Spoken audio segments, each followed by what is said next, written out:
Hey, good morning. It is Thursday. Yes, it's Thursday. Sometimes I forget. So, as you probably saw, there was a really great picking yesterday, and I'm working on putting boxes together this morning.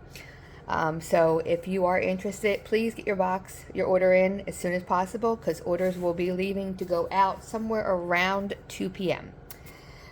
So I decided, had a question raised to me is, do you ever put small or tiny pods in your boxes? So I wanted to address that here. Hopefully the person who asked it will be able to see this. The answer in simple terms is 100% yes. There is absolutely no reason why not to put them in there. Now, there are many reasons why pods are small.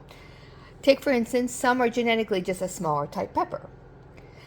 As you might know, you've seen out there ají charapitas, something like that. They're supposed to be like the most expensive pepper out there, blah, blah, blah. They are like the size of little peas, and they are the biggest pain to pick, which is why I didn't need to stop growing them.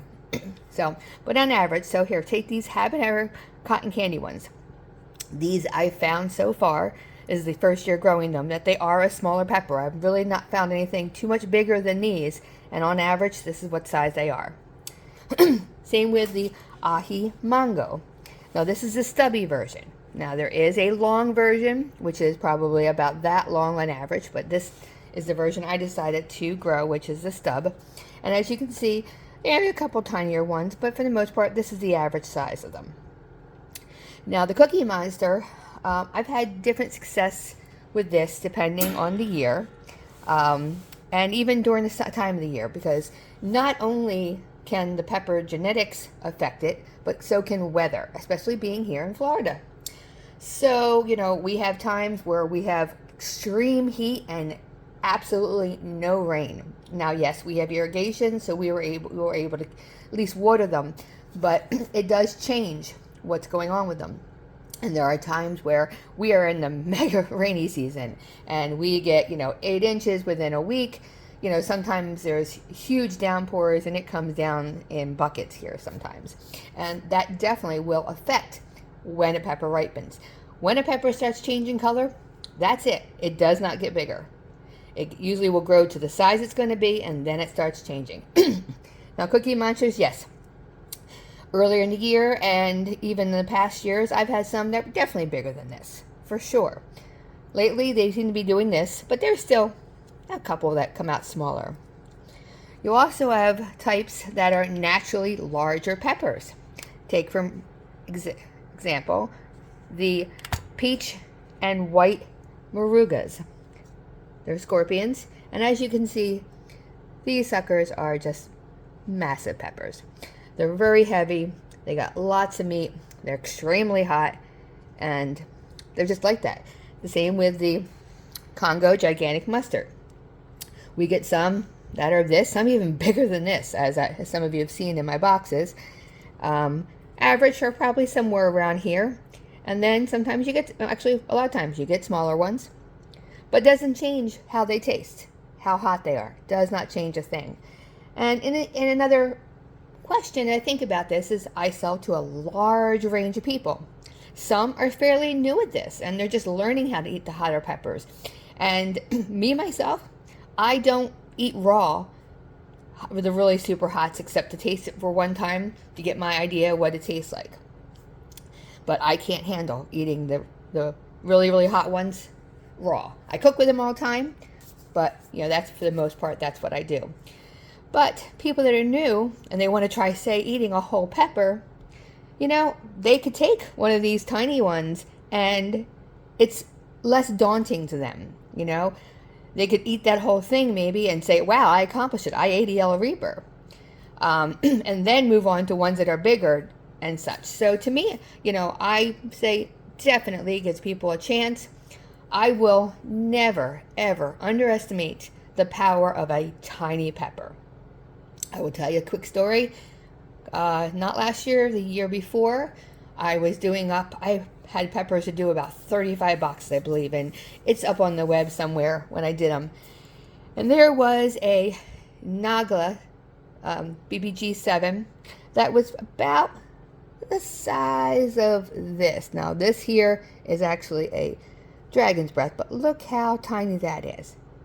You know, and I'm like, wow, that's tiny. That can't be too bad. And I was kind of brave, and I stuck the whole thing in my mouth, and literally, I felt like I was dying for an hour. Seriously. So don't estimate. If you get a tiny pepper or smaller peppers in your box, trust me, they are just as hot. They are just as flavorful, but just a little bit smaller package. So we go on to the yellow reapers. On average, we get these. Sometimes we get some that are much bigger than this, but on average, this is what the yellow reaper seems to be like. And then we get these little cute ones. They are just, you know, adorable. Almost look like little candy, which for you guys is candy. We then have here mustard reapers. Again, you know, we get these that are just massive peppers, you know, and they all come a tad different. And then we get these other ones, which on the average is what they are usually are like. And they got some beautiful looking tails. They're super hot. And then we'll go down to two last type. We have amnesia. Amnesia is all over the place. We're lucky enough to sometimes get these ones that are like this, and as you can see them, I mean, they are just massive peppers, and they are hot as heck. And these are what size they average are. This is usually what you'll see them, most of them are going to be like. And like I said, sometimes you'll even get these littler ones. You can get you a chance to, you know, try it a little easier without having to eat an entire pepper like that, which is big. And the same for dragon's breath. These are what the average ones are. Now I have quite a few different plants and from different sources. So you can see also the difference in colorations. I have the ones that I've had originally were more this color, a rusty brown, which I prefer. One of the newer ones that I have are more red. Still, both taste the same as what you can taste out of them because they are so hot. And then, like I said, sometimes you get these little popcorn nuggets.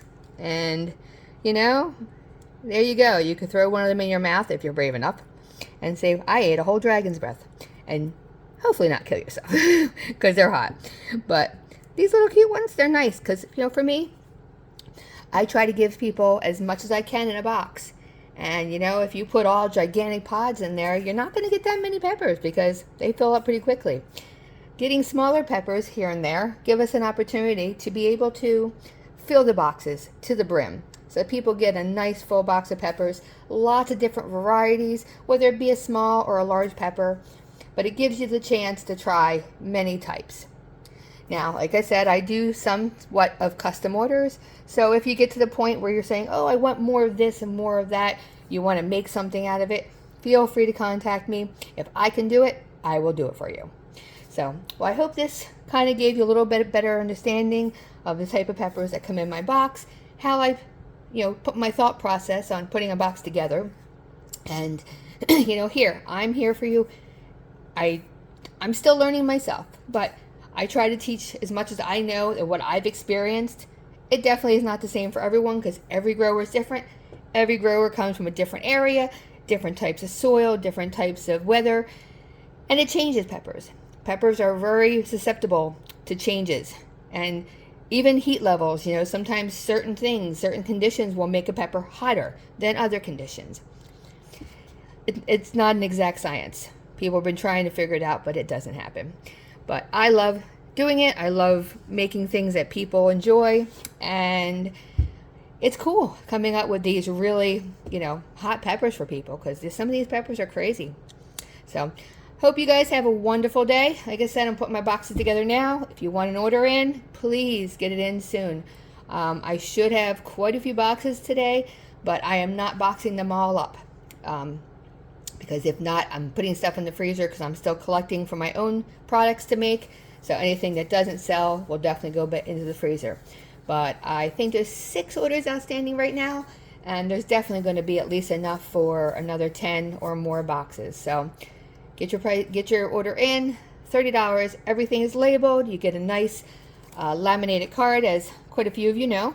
Plus, of course, some free samples of my other fiery goodies. Enjoy your day.